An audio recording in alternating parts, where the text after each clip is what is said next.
Selamat datang di SMA Negeri 1 Jogorogo. Saya Ozi Hervin Luviana akan melakukan praktik baik 7 jurus BK hebat implementasi dari jurus 1 dan juga jurus 5. Selamat menyaksikan. Bismillahirrahmanirrahim. Assalamualaikum warahmatullahi wabarakatuh. Selamat siang, salam sejahtera untuk kita semuanya. Alhamdulillah, puji syukur kehadirat Tuhan Yang Maha Esa, Allah Subhanahu wa Ta'ala. Tentunya pada hari ini kita masih diberikan kesempatan sehingga berkumpul bersama dalam acara sharing praktik baik implementasi 7 jurus BK yang saya adakan. Yang saya hormati Ibu Siti Mutomima selaku Wakil Kurikulum, yang saya hormati Bapak Ibu Guru BK, yang saya hormati Bapak Ibu Guru Wali dan Mapel, dan seluruhnya. Pada kesempatan hari ini ucapan terima kasih yang luar biasa saya sampaikan kepada panjenengan semuanya karena memberikan waktu luang untuk saya sharing praktik baik. Tapi tentunya arahan dan juga bimbingan saya mohon nanti Bu Siti untuk mengawali acara ini. Saya serahkan sama Bu Siti.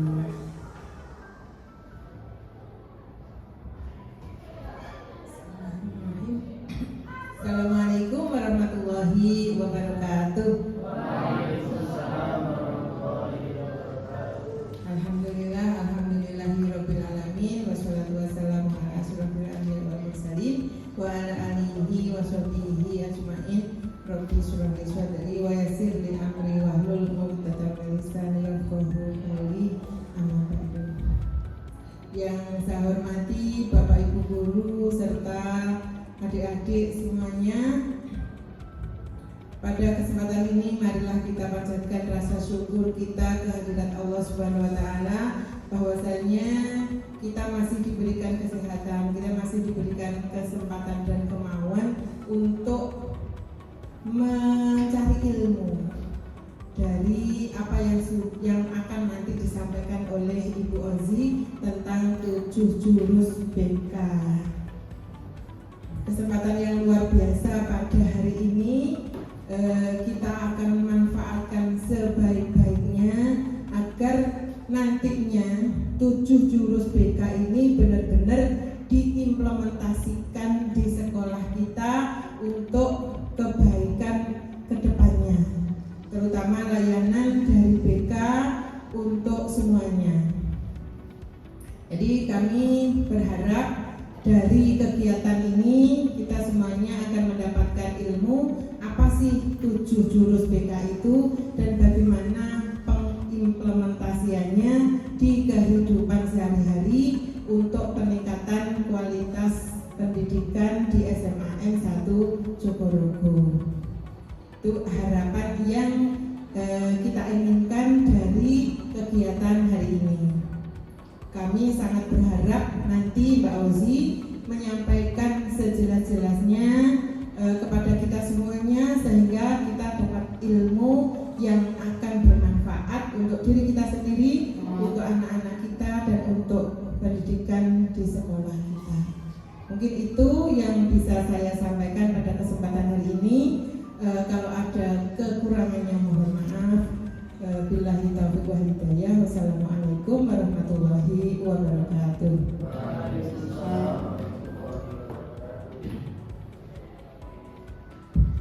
Terima kasih saya sampaikan kepada Ibu Siti Mutomima atas arahan dan juga bimbingannya. Baik Bapak Ibu, sebenarnya saya tadi sudah memberikan langsung saja memberikan awalan yaitu 7 jurus BK hebat. Tetapi saya awali dulu kenapa judulnya 7 jurus BK hebat, tetapi harus memberikan informasi ini kepada Bapak Ibu guru non BK. Karena menurut riset kemarin saya di Malang itu Bapak Ibu, ternyata sekolah yang kekurangan guru BK itu tidak hanya sekolah kita. Kebanyakan sekolah-sekolah itu memang BK-nya belum terpenuhi. Nah, apalagi contoh saja kita itu 3 BK menangani 1001 siswa. Makanya kami tularkan ilmu ini, hasilnya yang sudah saya terapkan kepada panjenengan semuanya. Mohon maaf saya izin berdiri Bu Siti.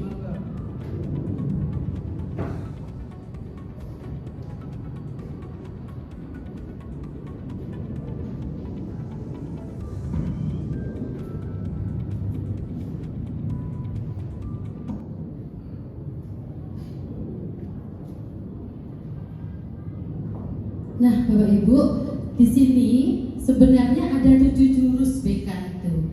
Nah, tetapi kenapa saya ambil 2? Karena saya kalau memberikan informasi 7 jurus semuanya mungkin akan membutuhkan waktu yang sangat lama untuk hasilnya Bapak Ibu. Sehingga saya ambil 2 jurus.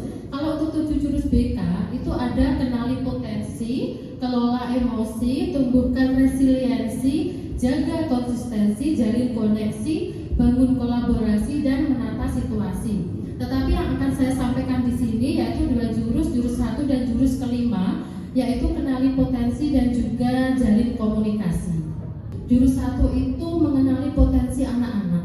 Nah, potensi anak-anak ini kita gunakan untuk kita tahu potensi yang ada di SMA Negeri 1 Jogorogo itu apa. Nah, kenapa saya ambil satu sampling, satu kelas yaitu 36 anak, tetapi alhamdulillah kemarin itu hasilnya juga sudah nampak. Lalu untuk jalin komunikasi itu sebenarnya Bapak Ibu guru juga sudah mengaplikasikan ini. Biasanya Bapak Ibu guru wali atau mapel mesti menghadapi anak-anak yang bermasalah. Nah, jalin komunikasi ini kalau biasanya kita sering sebut itu konseling individu. Seperti itu.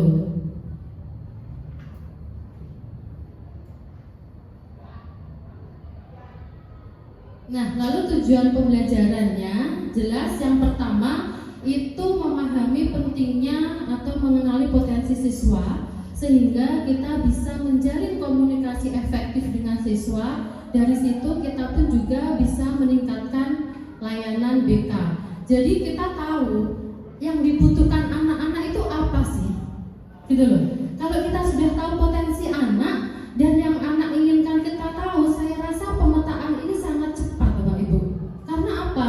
Susahnya kita itu dari awal kita belum tahu potensi anak. Sehingga kelas 3 yang kita sering hadapi ketika kita bertanya, kamu mau jurusan apa? Anak mesti jawab seperti ini, belum tahu Bu, masih bingung Bu. Nah, seperti itu. Nah, kenapa tujuan pembelajarannya itu juga mengetahui potensi siswa? Biasanya gini Bapak Ibu, permasalahan yang dihadapi. Keinginan siswa dengan keinginan orang tua itu beda.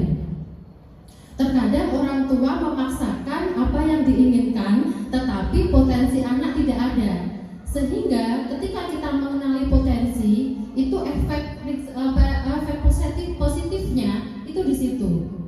Nah, kemarin kami menggunakan salah satu alat yaitu link. Nah, di sini. Link ini sebenarnya sangat bermanfaat yaitu Aku Pintar ID. Nah, ini dari satu link ini Bapak Ibu mengetahui 4 kompetensi anak. Jadi anak mengerjakan satu link, kita bisa mengetahui gaya belajarnya, kepribadiannya, penjurusan ketika minat bakatnya apa, itu terangkum dalam satu link ini. Kalau ditanya waktu memang agak lama waktunya, karena sebenarnya tes psikologi itu membutuhkan waktu kurang lebih minimal 2 jam. Nah, tetapi karena kita sudah teknologi maju, yang dulunya biasanya kertas, akhirnya kita bikin link biar bisa dikerjakan oleh anak-anak. Makanya saya ambil itu satu kelas sampling 36.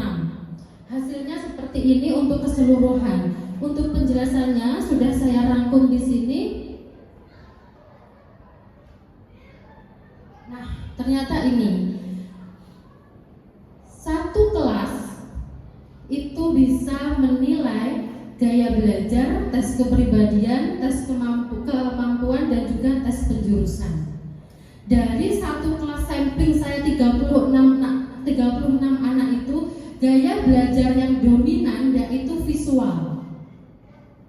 Nah, visual ini biasanya anak itu suka disajikan dalam bentuk gambar, warna yang biasanya di slide atau di PPT-kan oleh Bapak Ibu guru. Biasanya tampilan visualnya menarik, anak-anak itu lebih bisa menerima pembelajarannya.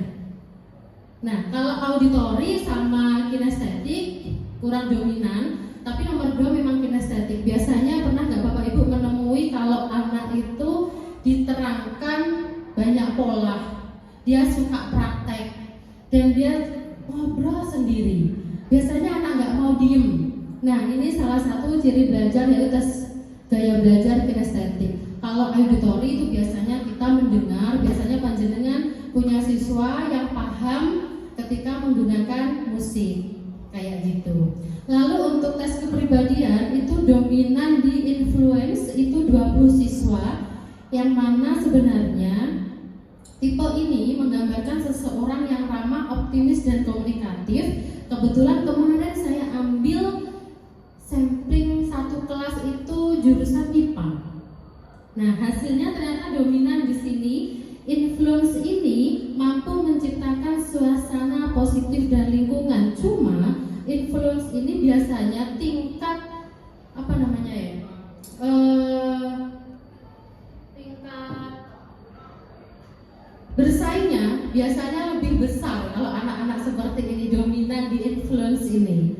Nah, ini nanti juga bisa dijadikan bahan untuk Bapak Ibu guru ketika kita masuk di kelas itu. Oh, ternyata gaya belajarnya dominan di visual dan tes kepribadiannya dominan di influence.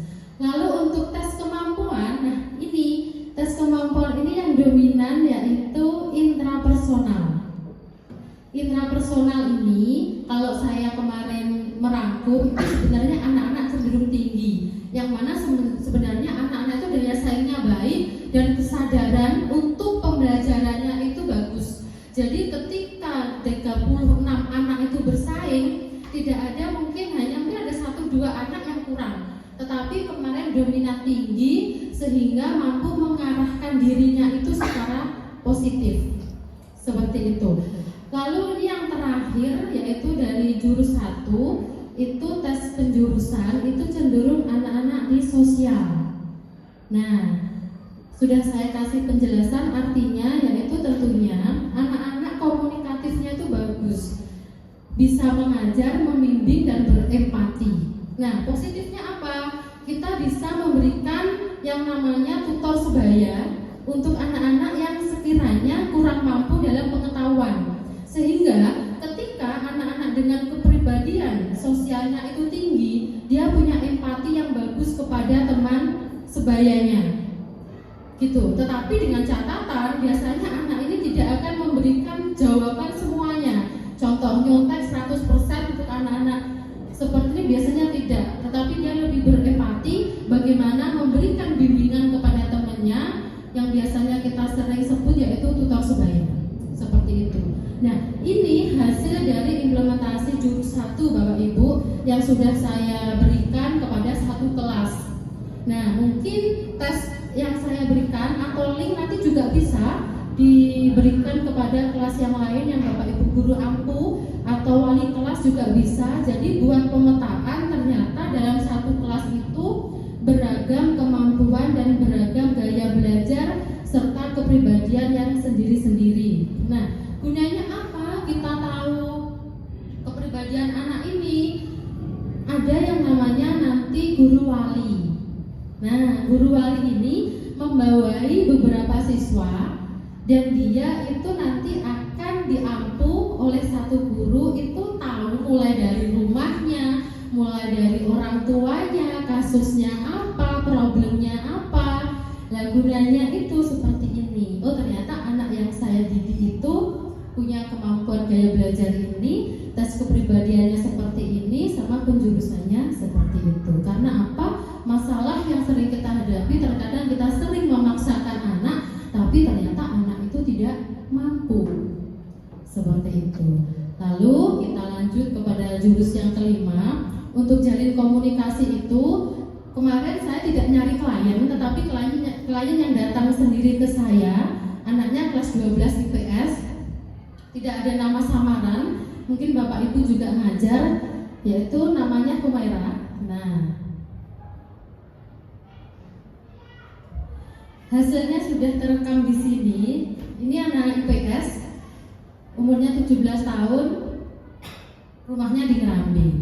Latar belakang dari anak itu kenapa di BK? Anaknya memilih IPS itu alasannya karena ketika beliaunya di IPA merasa kurang mampu. Nah, problemnya setelah kelas 3, setelah anak itu di IPS, dia bingung jurusannya itu, merasa IPS Jadi lebih banyakkan IPA. Terus akhirnya saya jelaskan di sini untuk tujuan konseling itu sebenarnya bukan untuk menggurui atau mendoktrin anak dalam satu tujuan. Tetapi kita itu hanya menjembatani anak. Mungkin anak itu sudah tahu solusinya Bapak Ibu, tetapi hanya kurang yakin dengan keinginan yang mereka inginkan. Seperti itu. Karena pada di era sekarang apalagi Gen Z itu untuk problem solvingnya itu memang sangat rendah sehingga anak itu mudah sekali menyerah. Kayak gitu. Nah, ini untuk hasil slide yang kedua. Nah, di sini anak itu sebenarnya sudah punya jurusan. Setelah saya gali, saya menggunakan teknik realita, itu pengennya FISIP dan Ilkom. Nah, cuma bingung karena kemarin TKA, saya ambil yang mana Bu antara FISIP dan Ilkom ini penjurusannya di TKA, mapelnya berbeda. Nah, setelah itu kita gali Bapak Ibu tindakan yang sudah dia lakukan apa. Sebenarnya gini, anak itu sudah belajar, sudah ikut les dan juga sudah ikut ekstrakurikuler. Itu sebenarnya mendukung untuk jurusan FISIP dan Ilkom ini. Nah, setelah itu saya ingin anak itu punya yang namanya planning atau perencanaan. Jadi jangan semata-mata ketika anak sudah punya jurusan FISIP dan Ilkom ya udah selesai. Nah, kita harus planning perencanaannya terdepan itu apa ketika dia sudah lulus kuliah. Lulus SMA, mau di FISIP atau di Ilkomnya. Karena dua jurusan ini memang berbeda, tidak satu rumpun seperti itu. Nah, lalu ketika anaknya sudah mulai evaluasi apa yang dilakukan sama perencanaannya planning terdepan, hasil perkembangan klien itu sudah muncul akhirnya di situ. Anak itu memilih untuk jurusan FISIP di Solo. Alasannya kenapa di Solo? Karena mayoritas anak-anak kami itu kalau di Solo sudah dekat ya. Kita misalnya kalau cuma 1 jam, ada kereta dan juga ada bis yang tersedia. Nah, itu Bapak Ibu untuk hasil dari jurus jalin komunikasi.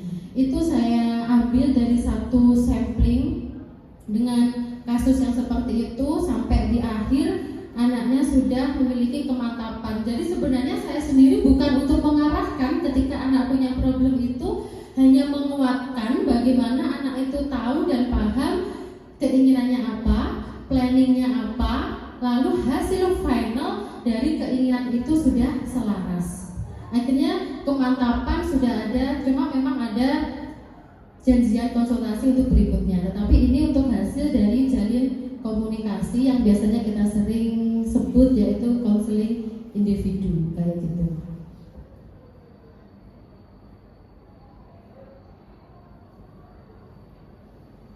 Nah, kita masuk ke kesimpulan. Jadi yang untuk jurus 1 itu kesimpulannya mengenali potensi itu membantu individu mengenali kemampuan, kelemahan, juga kelebihan sehingga dapat menentukan arah pengembangan diri secara tepat, selalu punya yang namanya pedoman. Gitu loh. Ketika anak sudah tahu, oh saya itu punya yang namanya minat dan bakat di A, sehingga ketika sudah lulus SMA sudah nggak usah terlalu memikirkan, karena ketika anak sudah punya minat bakat yang selaras untuk kuliah, itu ketika kita berjalan pun sampai. Jadi nggak perlu lari lah seperti itu. Lalu untuk jurus 5, komunikasi meningkatkan kualitas hubungan interpersonal dan kemampuan bekerja. Kombinasi kedua jurus ini setelah saya aplikasikan ternyata terbukti positif karena menciptakan interaksi yang bagus antara guru BK dan juga siswa. Karena apa? Ketika kita konsultasi sudah tahu yang namanya hasil analisis siswa kompetensi dari awal, itu bisa kita gunakan untuk acuan anak itu bisa berkembang dengan sendirinya. Seperti itu.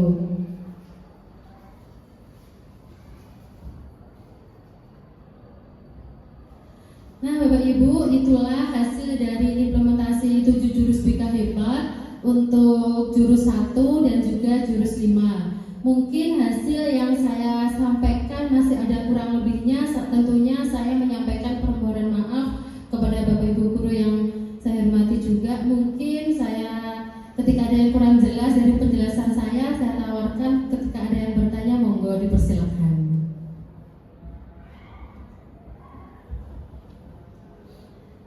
Saya Bu Aziz. Anjir, monggo Pak Ari.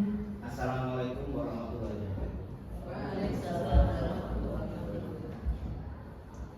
Terima kasih waktunya Ibu Ozi yang sudah memaparkan 7 jurus BK hebat. Karena seumur hidup saya jadi guru sudah puluhan tahun, baru tahu ternyata tidak hanya silat yang punya jurus, ternyata BK juga punya jurus. Dan yang disampaikan sayangnya hanya 2. Padahal saya juga walaupun agak-agak ngantuk sedikit itu kepingin jurus-jurus yang lain. Nanti next juga Pak Ari ya. Tapi paling tidak dari 2 jurus yang sudah dipadukan dan diimplementasikan di sekolah ini, itu bagi saya pribadi karena saya sebagai selaku guru, selaku wali kelas juga diberi amanah sebagai tim penegak disiplin siswa, itu bagi saya luar biasa membantu siswa khususnya dari awal kelas 10 mengenali potensi dirinya, sehingga anak yang sudah tahu potensinya kemudian BK memberikan penekanan untuk selalu punya komunikasi yang bagus, baik itu dengan BK, dengan guru maupun dengan orang tuanya, karena kadang ada miss itu insya Allah saya yakin itu dengan penanganan lebih dini anak yang punya potensi dan jaringan komunikasi bagus antara beberapa pihak ini, insya Allah anak itu bisa mengembangkan, berkembang dan bisa misalkan cita-citanya ke perguruan tinggi, insya Allah gitu, dan bisa meminimalkan pengaruh-pengaruh yang anak itu biasanya pengaruhnya di luar kan banyak, mulai dari pergaulan dan kebiasaannya buruk, lingkungan buruk, sehingga akan punya kemantapan karena sudah dibekali sama BK-nya, sama wali kelasnya bahwa dia punya potensi harus dijaga, yang bisa paling tidak bekal untuk masa depan. Itu secara kritik tidak ada Bosi, tapi saya hanya masukan saja, bagus sekali. Apalagi permintaan saya ini sebagai guru, ini tidak hanya untuk kita yang di sini, tapi memang berguna sekali khususnya untuk wali kelas. Karena selama ini jadi wali kelas itu memang sangat pusing karena apa? Tidak kenal potensi mereka. Kalau tidak diberi informasi dari BK, ini nanti ada aplikasi baru luar biasa, juga baru tahu. Ternyata begitu kali klik bisa beberapa potensi bisa diamati secara langsung. Itu tolong ya Bosi, saya minta aplikasinya nanti diajari sehingga semua guru lewat kurikulum Bu Siti tentunya pada saat itu lalu hari Jumat yang bahas itu, rombel itu belajar kita itu bisa dimaksimalkan. Terima kasih sudah bagus penilaiannya.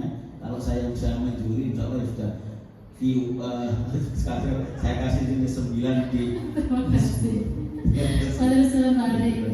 Mungkin Bapak Ibu guru ada tambahan, kritik dan saran boleh disampaikan.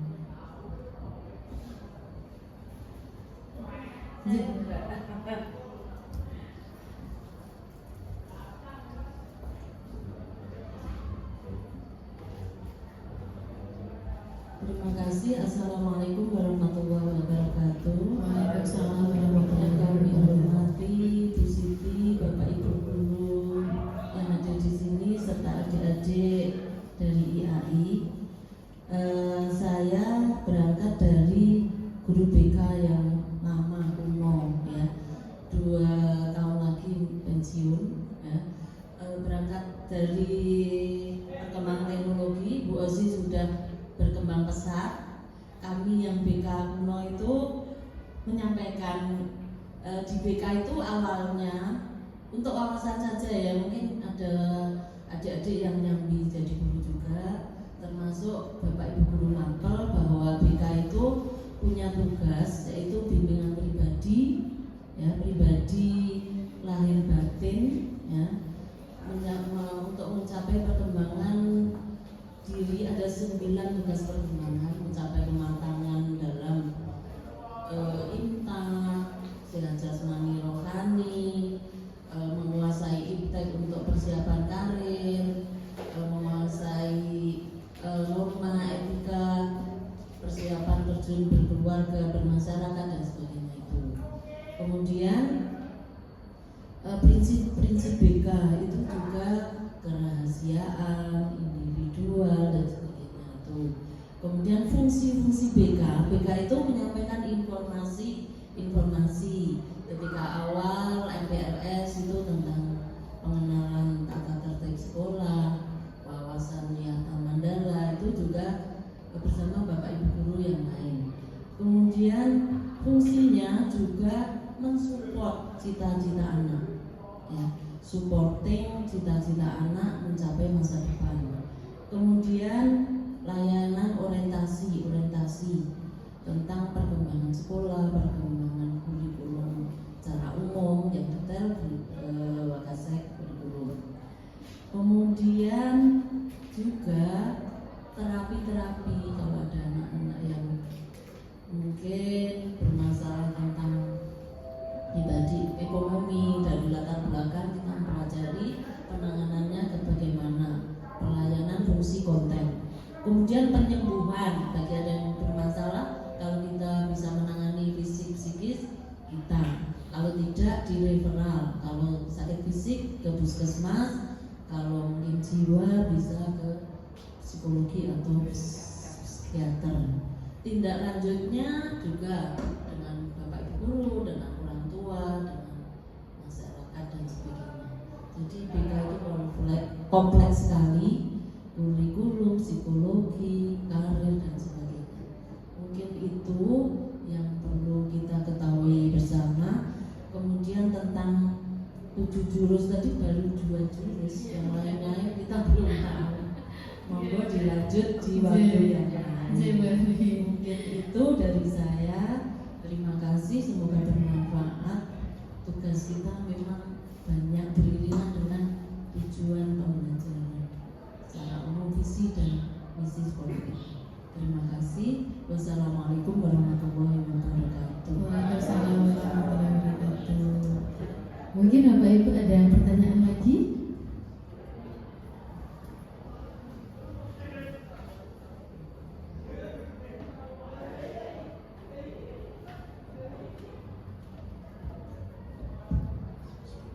Assalamualaikum warahmatullahi wabarakatuh. Waalaikumsalam warahmatullahi wabarakatuh. Izin bertanya Mbak Uzi, tadi materinya sangat luar biasa terkait dengan 7 jurus BK. Yang dibahas 2, yang pertama adalah kenali potensi. Ada beberapa hal yang ingin saya tanyakan Bu Uzi. Saya selaku wali kelas itu ingin mengenali potensi dari siswa saya. Satu kelas itu kurang lebih ada 36. Dalam 36 anak itu, apakah semuanya itu hanya memiliki satu gaya belajar? Akhirnya ada 3, ada audio, ada visual, ada kinestetik. Itu yang pertama terkait kenali diri. Karena ini sangat penting sekali. Saya kan guru sejarah. Itu di sejarah ada tokoh Sokrates dan lain sebagainya itu bicara bahwa kenali diri.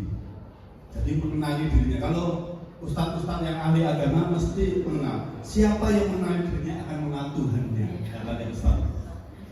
Itu makanya tahap pertama sangat luar biasa sekali terkait kenali diri. Itu mungkin juga seperti ini Mbak. Siswa kita kan banyak. Seumpama saya adalah guru sejarah yang ngajarnya 2 jam. Kemudian saya harus mengajar, berarti kalau 24 jam kurang lebih 12 kelas. Dari 12 kelas itu kalau dikalkulasi satu kelas kurang lebih 30 anak. Kurang lebih kan saya harus mengenal sedemikian itu. Saya minta tips dan trik dari guru BK agar bisa mengenali peserta didik dengan baik. Itu yang pertama. Yang kedua terkait komunikasi, benar sekali Mbak Uzi, komunikasi sangat penting. Walaupun saya bisa komunikasi dengan baik, saya akhir-akhir ini menjalin komunikasi dengan orang tua. Saya membuat yang namanya cakep, itu ternyata mendapatkan respon yang baik dari orang tua. Karena orang tua selama ini merasa bahwa kok kalau dihubungi sekolah mesti ada masalah, pergi ke BK masalah. Karena selama ini BK itu seolah-olah menjadi tempat atau gua berhantu bagi mereka. itu kekhawatiran mereka loh, Mbak Uzi. Itu yang kedua terkait kondisi anak-anak kalau BK itu mesti masalah. Terima kasih Mbak Uzi, itu yang bisa saya tanyakan kepada Mbak Uzi. Materi yang sangat luar biasa. Terima kasih atas waktunya, atas kesempatannya. Kurang lebihnya mohon maaf. Assalamualaikum warahmatullahi wabarakatuh. Waalaikumsalam warahmatullahi wabarakatuh. Baik, terima kasih Pak Doni. Saya akan jawab untuk pertanyaannya Pak Doni. Sebenarnya gini Bapak Ibu, satu individu itu tidak hanya memiliki paten dari gaya belajar. Nah, di situ ada visual, kinestetik, dan auditori. Untuk ringkasan yang saya berikan kepada Bapak Ibu, itu yang ketika kita nanti menggunakan Aku Pintar ID, itu nanti akan muncul yang namanya presentasi. Nah, semisal auditori itu presentasinya 65, sisanya ada visual dan kinestetik, sehingga yang saya tampilkan itu kesimpulan dari gaya belajar anak tersebut. Tetapi tidak menutup kemungkinan sebenarnya satu individu itu memiliki 2 atau 3 gaya belajar, tetapi dengan presentase yang berbeda.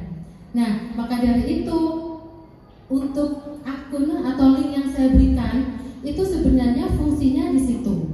Nah, kalau saya menampilkan untuk total dari 36 anak itu, kemarin saya rekap hasilnya itu, benar sih kalau untuk hasil totalnya ada di visual. Tetapi sebenarnya visual itu ada gandengannya. Visual sama kinestetik, atau visual sama auditori, atau auditori bisa juga sama kinestetik, dan sebaliknya.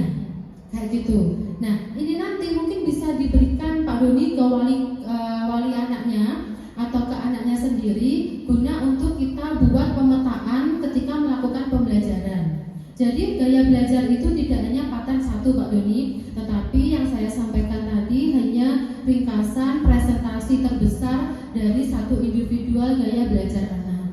Nah, kalau untuk menangani ketika kita sudah tahu hasil rekapan dari gaya belajar, kadang kita juga nggak bisa menuntut siswa. Nah, karena guru itu juga punya gaya belajar sendiri-sendiri deh.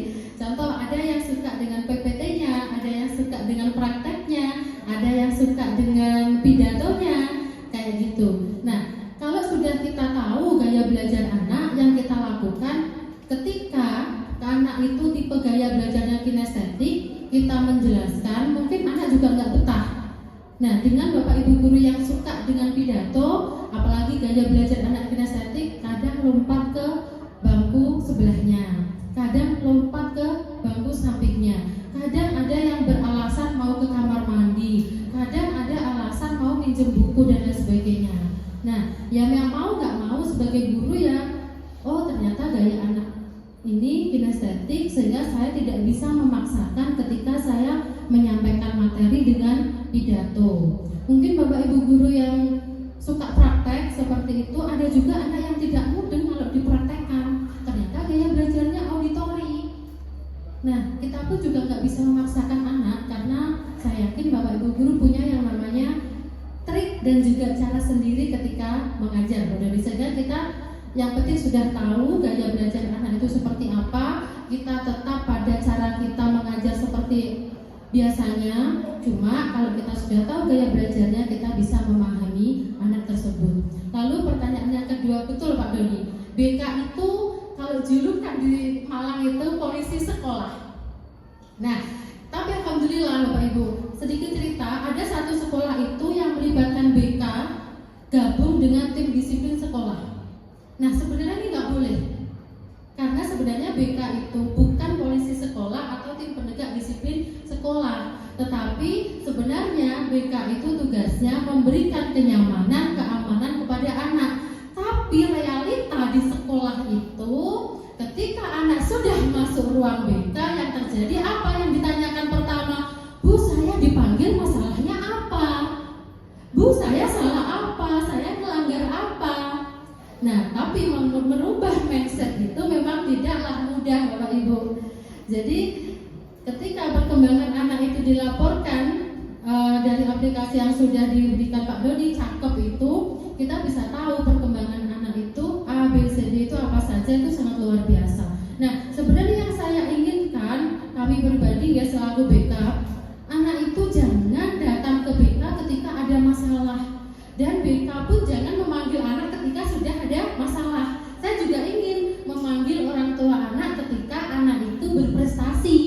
ketika anak itu punya yang namanya kemampuan yang luar biasa datang ke BK konsultasi. Cuma memang untuk mewujudkan proses itu ya nggak bisa instan langsung melejit ke atas, tapi prosesnya sudah harus kita lalui seperti itu, Pak Doni. Mungkin ada tanggapan dari Pak Doni?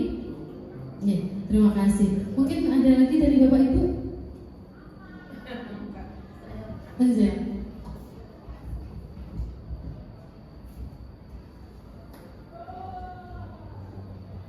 Terima kasih. Menanggapi pertanyaan tentang BK adalah polisi sekolah, mungkin kalau di SMP itu masih beriringan antara BK dengan TPDS polisi sekolah.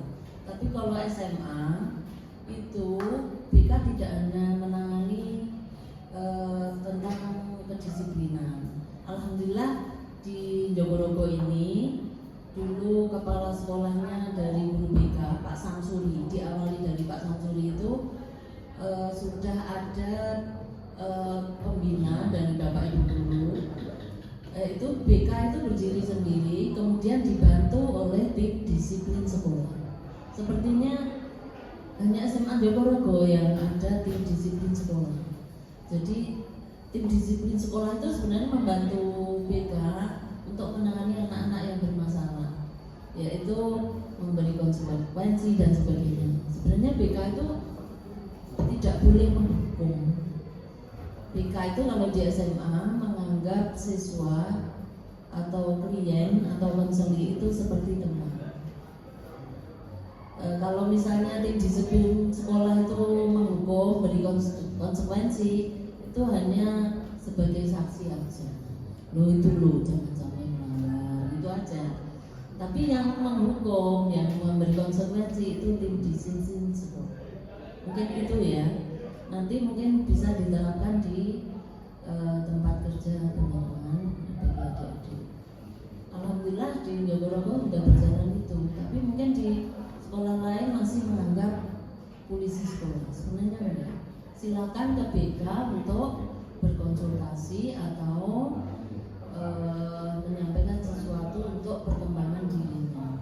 Kalau konsultasi tentang permasalahan dirinya juga bisa nanti dibantu. Tapi yang memutuskan tetap anaknya sendiri. Mungkin itu ya. Terima kasih Pak Ari selaku tim disiplin sekolah sudah membantu kelangsungan pendidikan BK untuk menyelesaikan permasalahan-permasalahan yang menghambat perkembangan siswa dari berbagai latar belakang yang kita sebelumnya tidak tahu. Mungkin itu, terima kasih Pak Osi, Pak Doni atas pertanyaannya. Ini tadi tambahan dari saya. Semoga bermanfaat. Wassalamualaikum warahmatullahi wabarakatuh. Waalaikumsalam warahmatullahi wabarakatuh. Terima kasih banyak untuk tambahannya Bapak Ibu. Itulah BK itu ternyata juga banyak tantangan, tidak hanya duduk diam menyelesaikan masalah ya, tetapi bagaimana kita mengerti kondisi anak, walaupun sebenarnya kita sendiri kondisinya lagi bad mood atau lagi happy, ketika anak konsultasi mau nggak mau kita hilangkan, kita selesaikan masalah kita ketika di rumah, datang ke sekolah, anak konsultasi harus kita terima, entah itu kondisi kita seperti apa. Baik Bapak Ibu, tentunya saya mengucapkan banyak terima kasih banyak atas waktu yang sudah diluangkan panjenengan untuk guna saya sharing praktik baik implementasi jurus BK, terutama jurus 1 dan jurus 5. Saya mohon maaf jika dalam penyampaian ada salah kata. Saya akhiri Bapak Ibu, sekali lagi terima kasih. Selamat siang. Wassalamualaikum warahmatullahi wabarakatuh. Assalamualaikum warahmatullahi wabarakatuh. Untuk acaranya Mbak Osi luar biasa, sudah berhasil hari ini, sudah memberikan praktik baiknya, yaitu dari 7 jurus BK hebat, ada 2 jurus yang disampaikan kepada audien dan semuanya sudah tersampaikan dengan baik. Semangat untuk Mbak Osi.